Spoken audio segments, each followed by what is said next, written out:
the antediluvian age and the offspring of the Watchers. And Tim, the verse that seems to be at least the linchpin, perhaps, if we want to call it that, is this verse in Genesis 6, isn't it? Which says, my spirit shall not drive, in Genesis 6, verse 3, my spirit shall not strive with man forever, for he is indeed flesh, yet his days shall be 120 years. There were giants on the earth in those days, I'm in verse 4 now, and also afterward, when the sons of God came in to the daughters of men, and they bore children to them. Those were the mighty men of old, men of renown. Of course, you've in Genesis 6 or Gen 6 Productions, you are obviously referring to that verse there. But talk to us a little bit about that particular verse, because I know that there are people who would interpret that verse differently.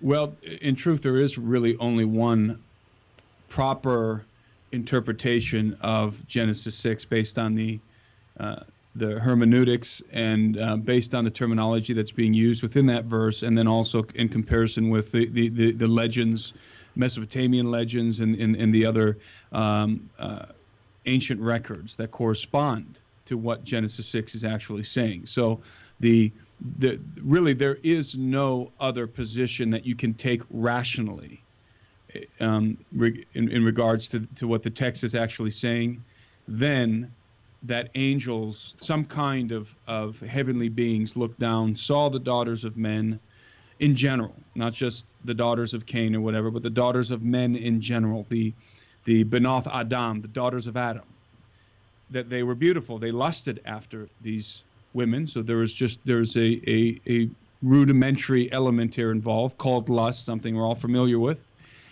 And they saw also the activity of the human race on the earth, and that men were able to reproduce, have offspring, that they were marrying women. Men had, we had female companions, counterparts, which is something that entities inhabiting what we might call the angelic realm do not have. They do not have female counterparts. That's made clear to us. And so there was envy involved as well. And then I also believe there was the desire to have dominion on the earth. I think all of those three things, the lust factor, the envy factor in terms of being able to generate offspring, and then the dominion factor of having dominion on the earth, all played a part in this episode in which these beings descended to the earth, and they left their heavenly estate, as Peter tells us, and they came down in defiance, direct defiance of God. They came down. They descended on the mount, on Mount Hermon, and they began to take women as wives. Each one took a wife unto himself, and they copulated with these women, and as a result, hybrid offspring were procreated, where the women gave birth to hybrid offspring, which happened to be giants, which happened to be of gigantic stature. And the only other contending position that people take in terms of a biblical position is something called the sons of Seth theory.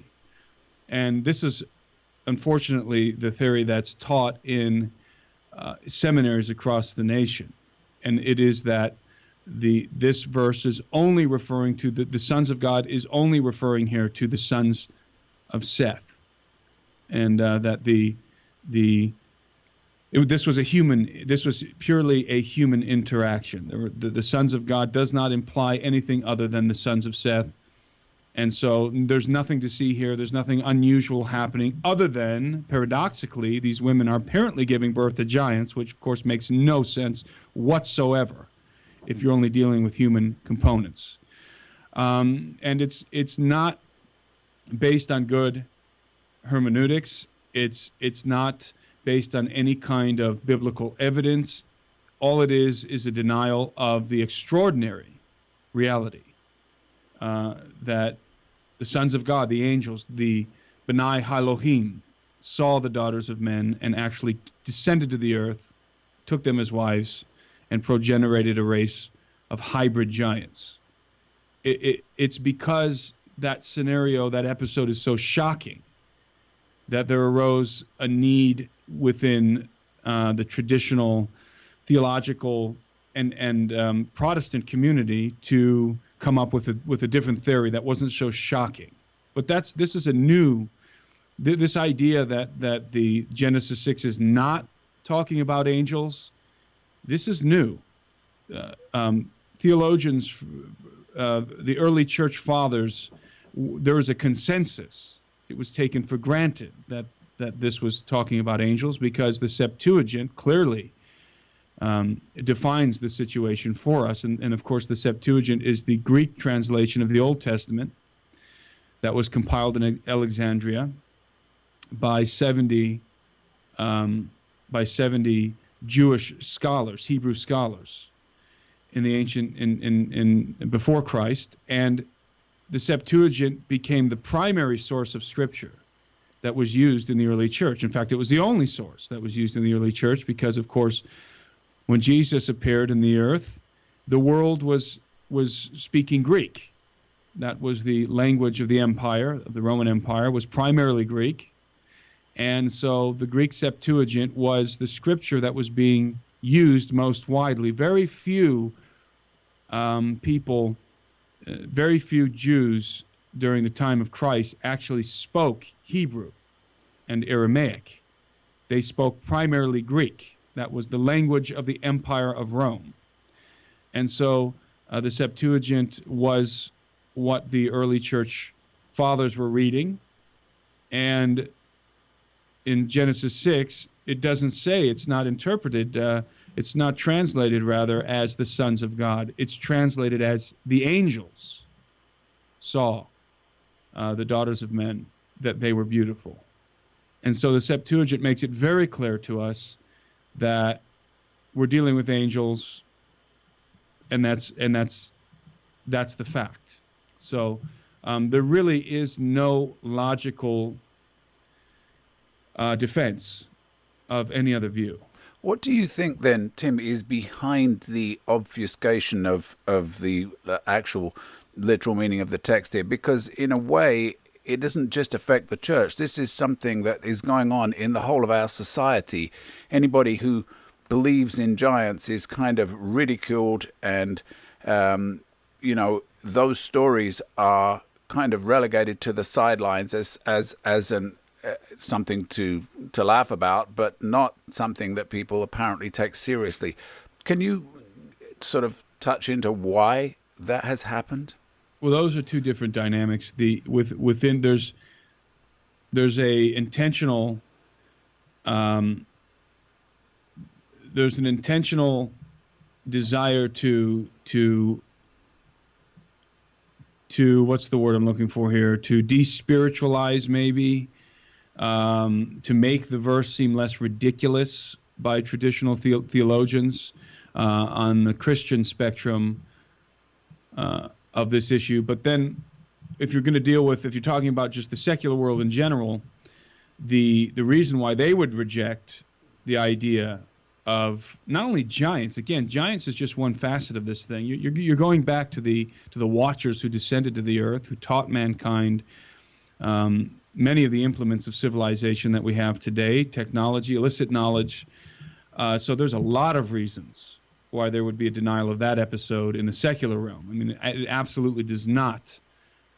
It does not sync with the traditional narrative of history. I mean, the prehistoric age in the minds of most professors at these universities is that the prehistoric age was inhabited by idiots, Neanderthalic idiots, that there was no technology, there was no civilization, which is, of course, totally false.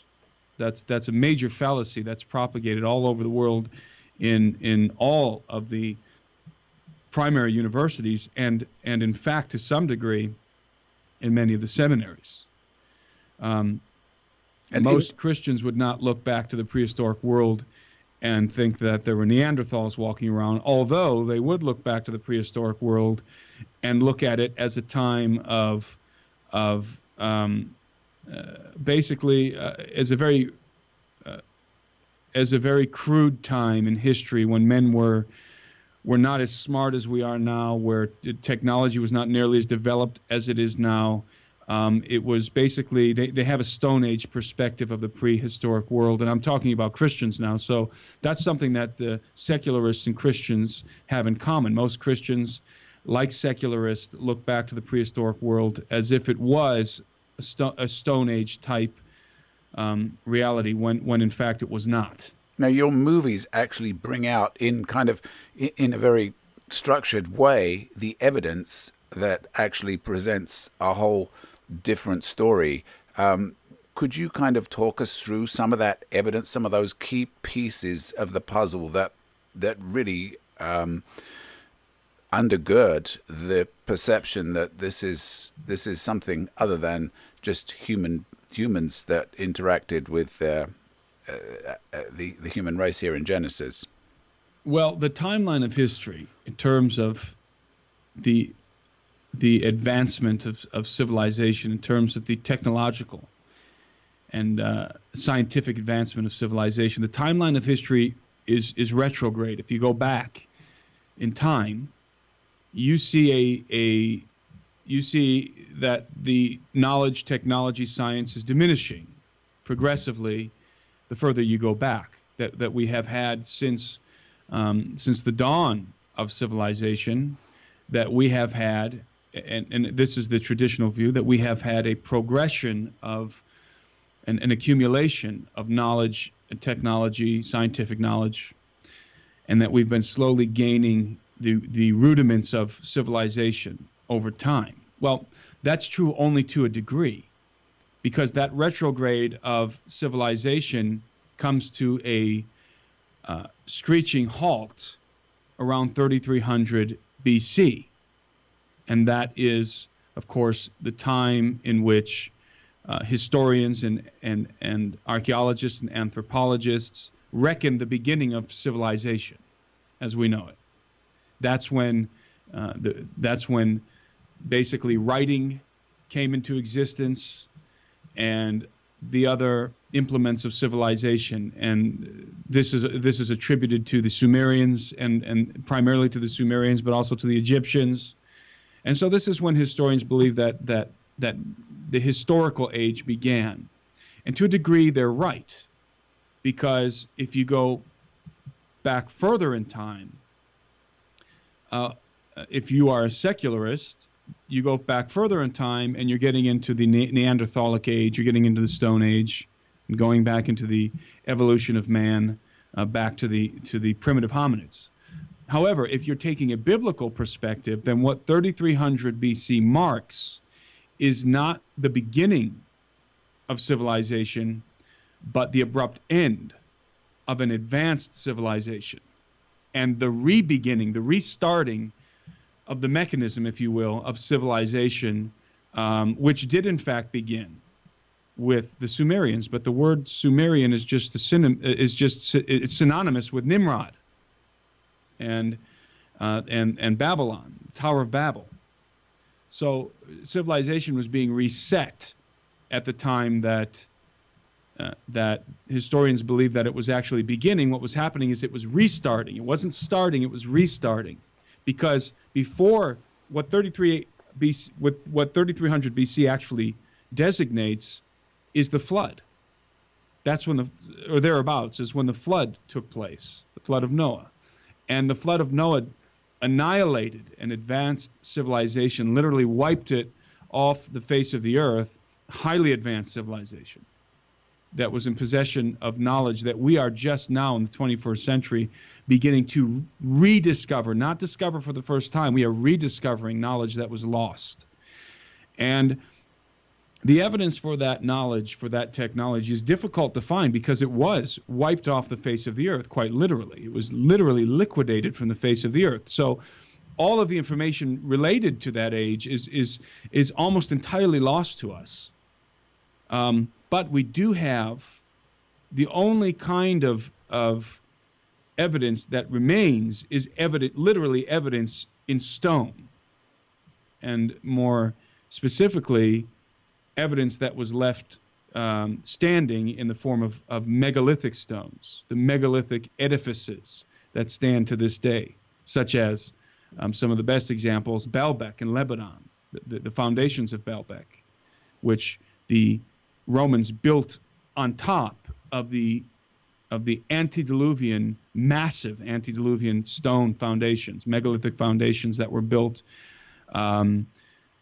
Well, we don't know exactly who the builders were, but we know that they were built before the flood, just like the walls of Sacsayhuaman in Peru. The massive stone walls of Sacsayhuaman in Peru were built before the flood of Noah. And of course, you take us to see those in your movies. You take us to Peru to look at those edifices. That's right. And the architecture of a given civilization is an indication of the advancement, technological advancement of that civilization, because advanced architecture requires all kinds of other advanced sciences, including an advanced working knowledge of mathematics, of chemistry. There's all kinds of technologies that are involved when you're building very complex structures, and an advanced system of machinery and tools to build complex edifices. To the point that you can't build a Catholic cathedral, a Renaissance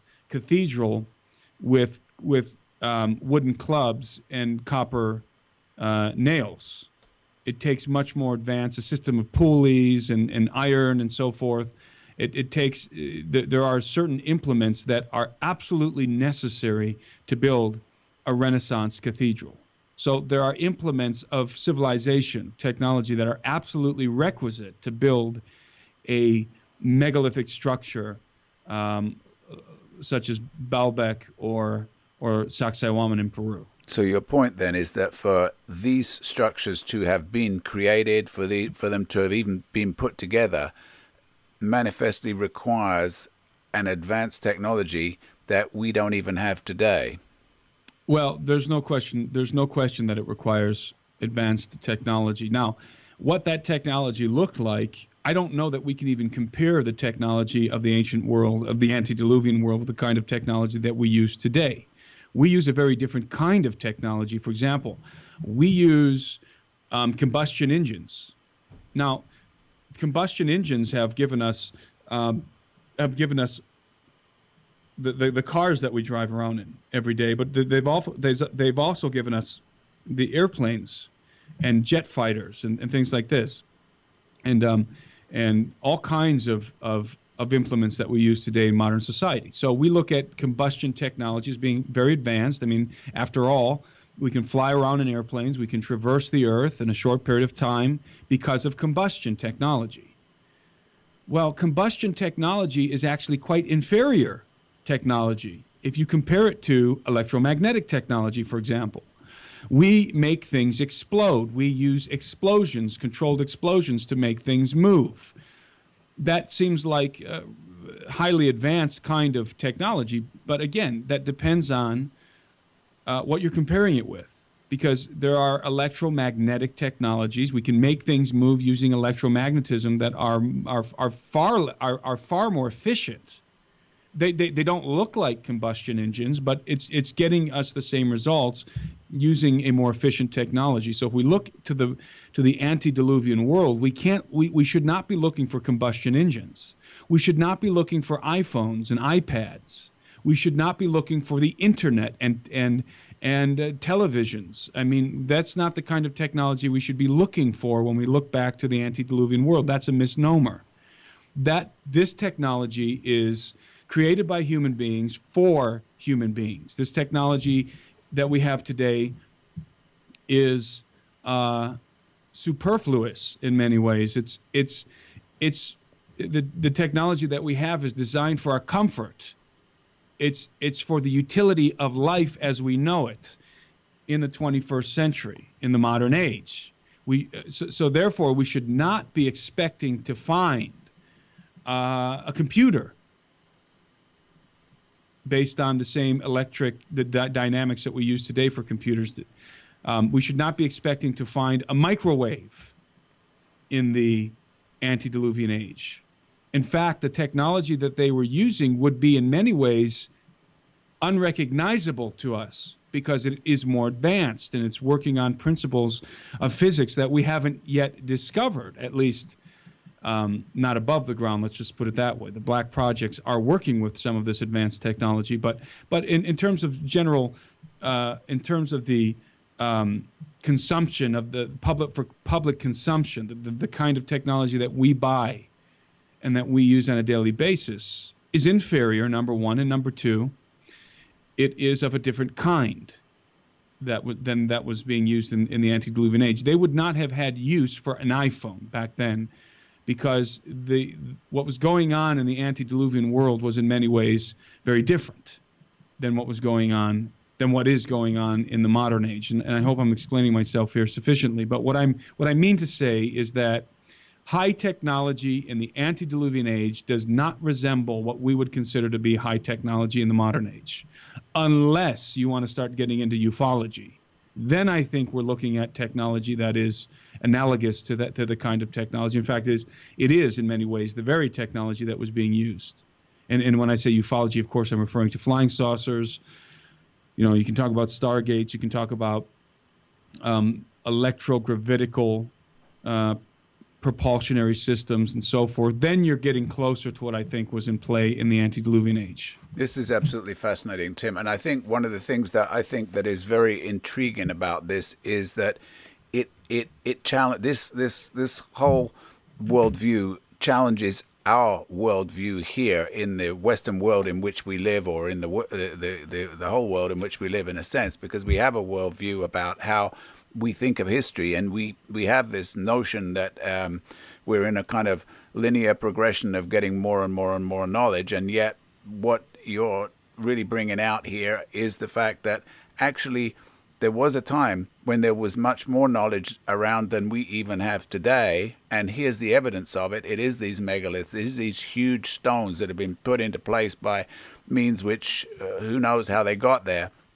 And you show some of this stuff, and you're beginning to kind of touch at this, scratch the surface, really is what I want to say. But it is such a different worldview for people. And I think one of the things that in our world today is to have these sort of paradigm shifts in our thinking, and the way we look at history, the way we look at the world is a challenge for us. And I have to commend you for these films that you've made that begin to introduce people to these concepts that may be quite new to them in many ways.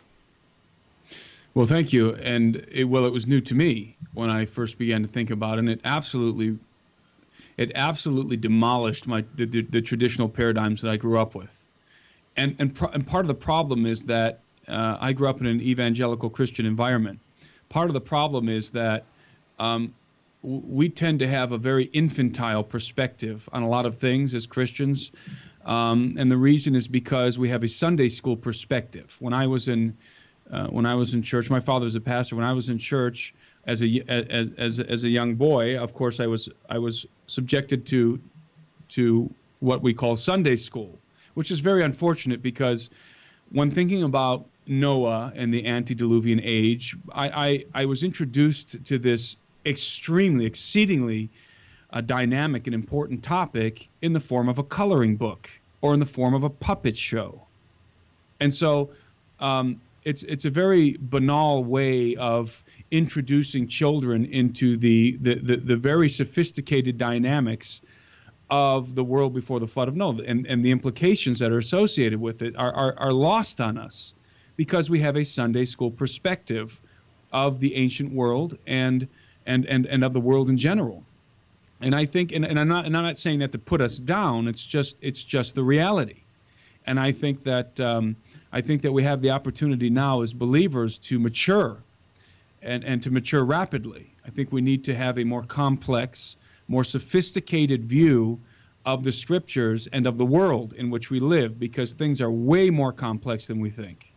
And it doesn't. Actually, when you start to think in terms, when you start to get beyond what I would consider to be an infantile way of thinking, which I am still I still have an infantile paradigm in many ways. I'm daily trying to deconstruct the very immature way that I've been processing information my whole life. And so there's a process of deconstructing this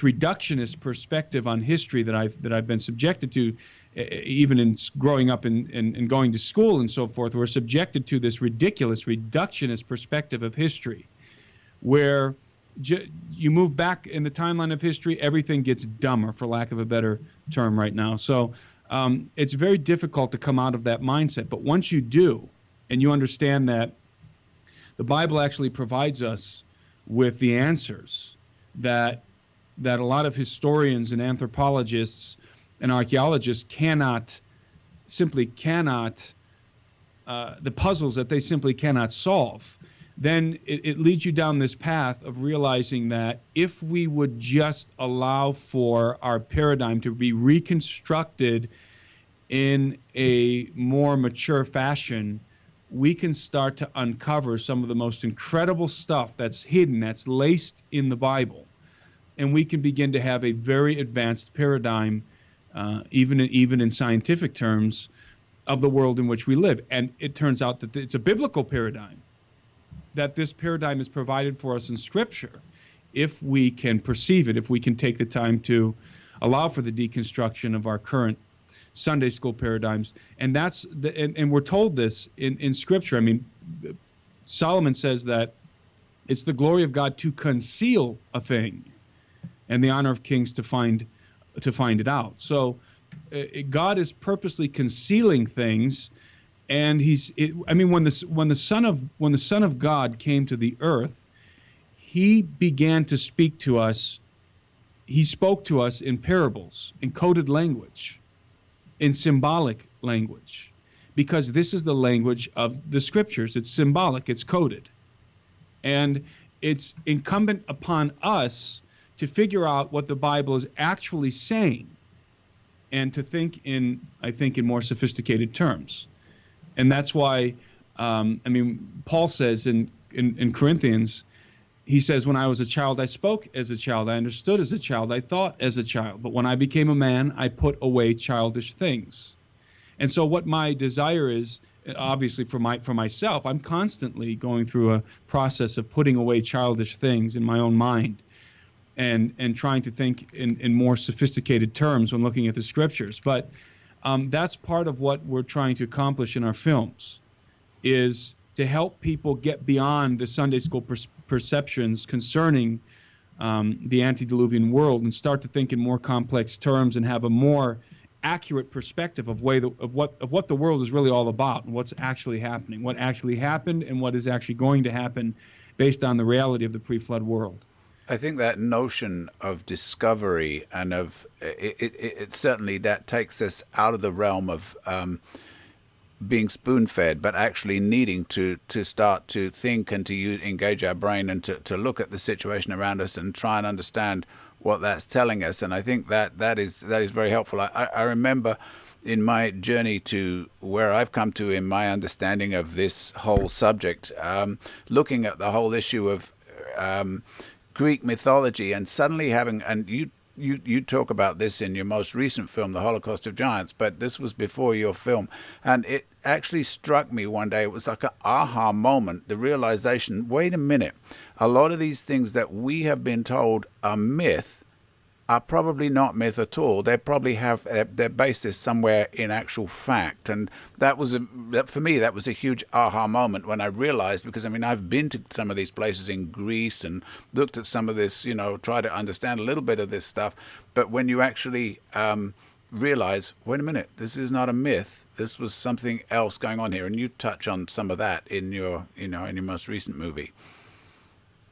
Yes, and you can find the basic narrative of Genesis 6 is recorded in one form or another in almost every single ancient culture on earth.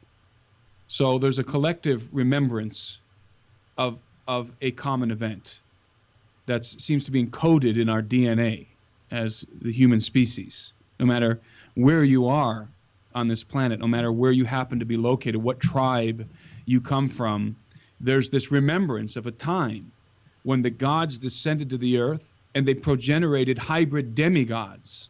And there was, I mean, it's called the Golden Age in some cultures. And depending on what culture you come from, this is remembered as the greatest time humanity has ever known, or the most horrifying time humanity has ever known. And in almost every case, this great civilization, this advanced civilization, came to an abrupt and destructive end in a massive cataclysm that destroyed the old world. The empire of the gods is what I call it. And the Bible's telling us this, but if you just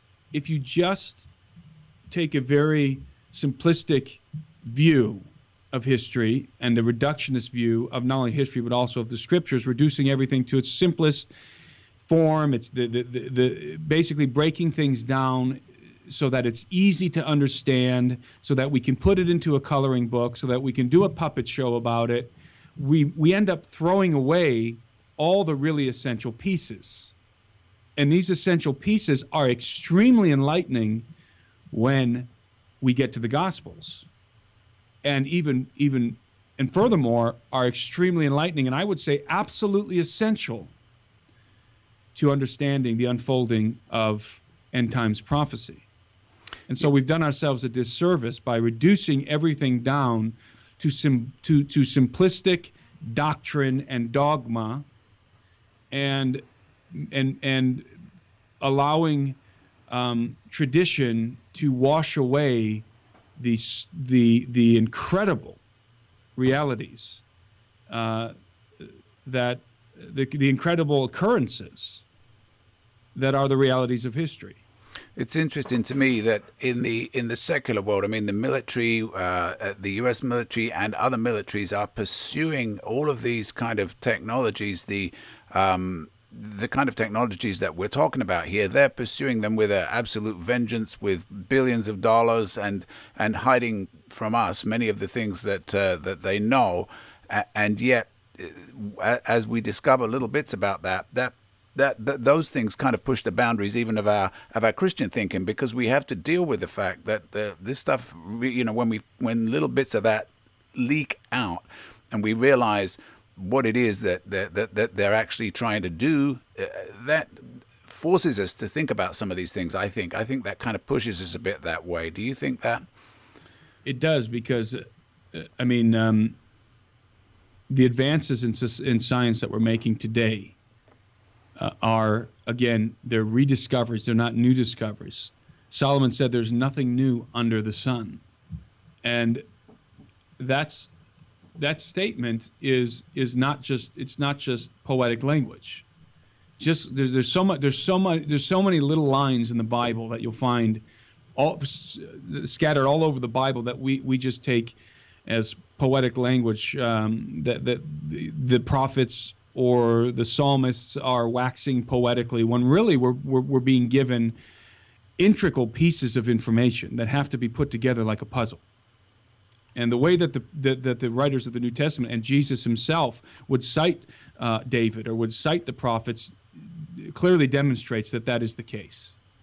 So Solomon said that not only did he say that there's nothing new under the sun, he said that,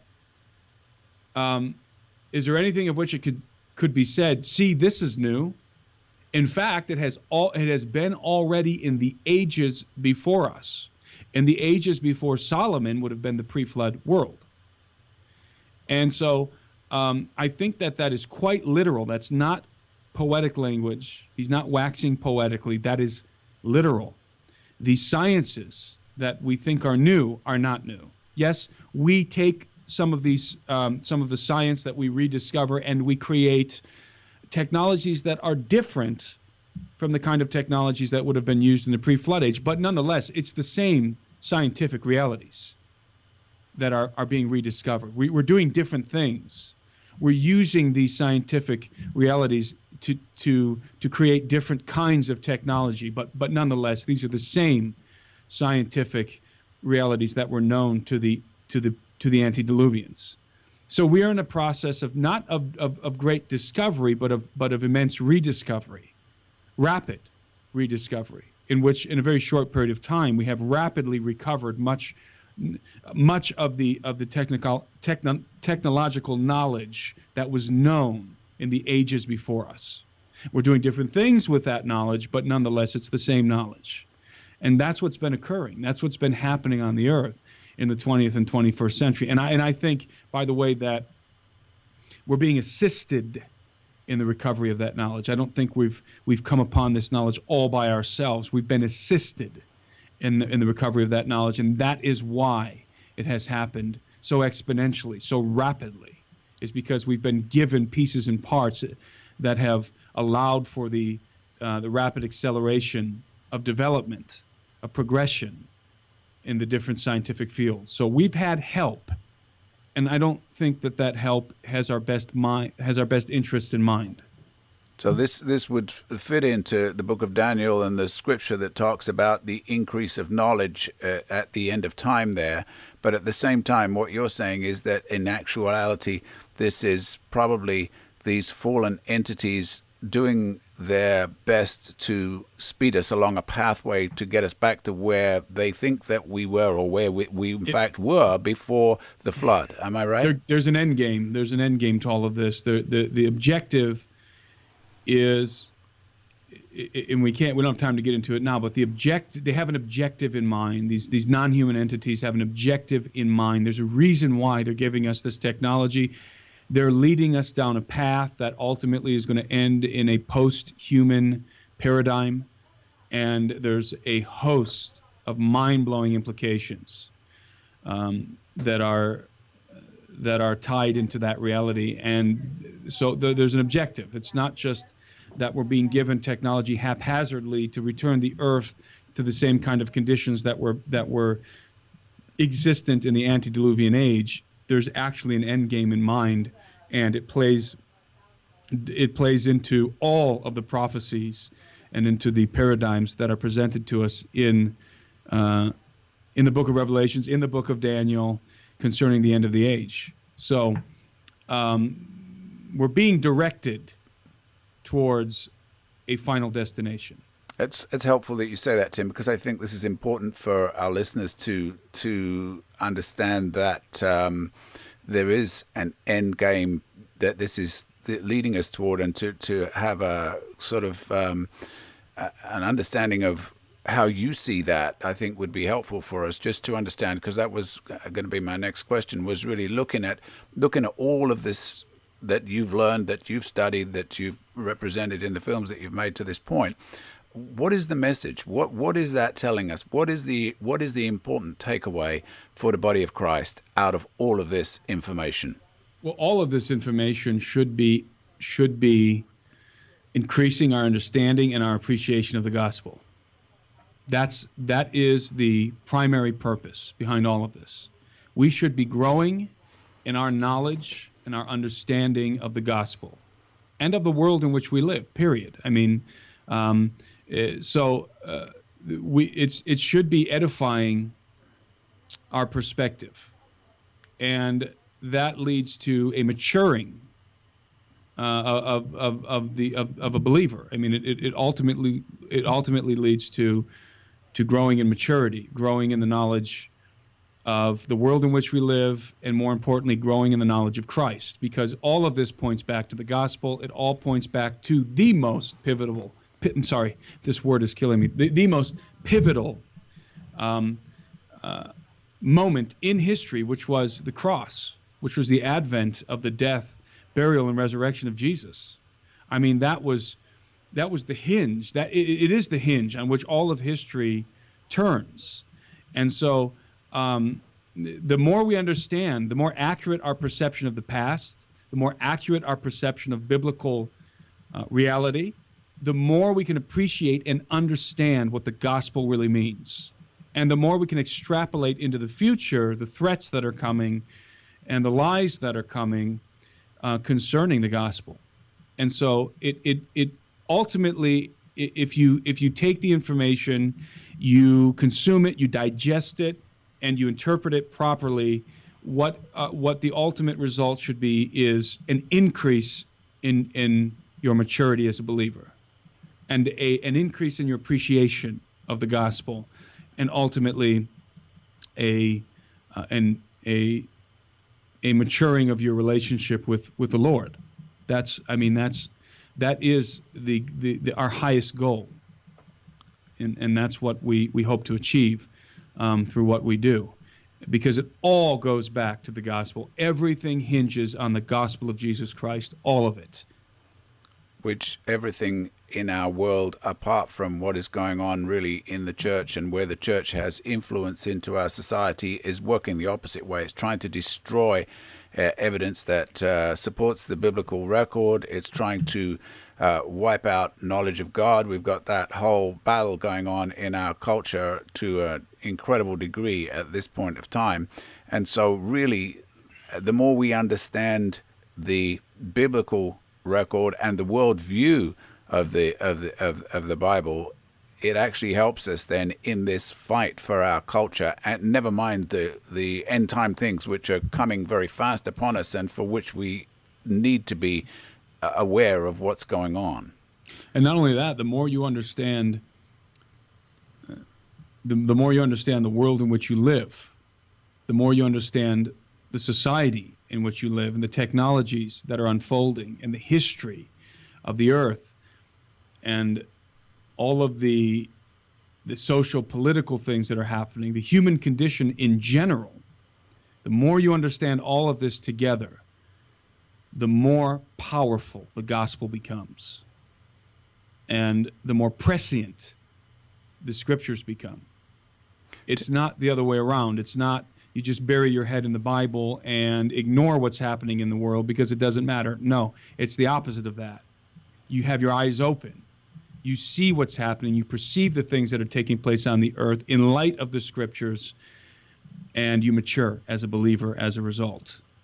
And that is, in many ways, counterintuitive to the thinking of many Christians, which I think is unfortunate. But and it's been, again, a process in my own life of realizing that you can't get away from the fact that everything hinges on the gospel, even when you're talking about the technologies that are being developed in the day in which we live, the day and age in which we live, and the condition of the human race on the earth in the day and age in which we live. It all hinges on the gospel, and has really helped me to understand and to have the proper perspective, a scriptural perspective of life in general in the 21st century, which I think is something that unless we intentionally are looking for a renovation of our paradigm as Christians, you're probably going to be stuck in old paradigms, which are not going to make a whole lot of sense in light of what's happening in the 21st century. Tim, you're actively involved in disseminating these truths to anybody who will listen. You know, as we've said, you've made these films with Gen 6 Productions, but just tell us a little bit about where people can find the materials and how they can get more information about this and some of the things that you're currently engaged in that can help people to do that. We've made 3 films up to this. Our last film was Holocaust of Giants, and all of our films, you can find them on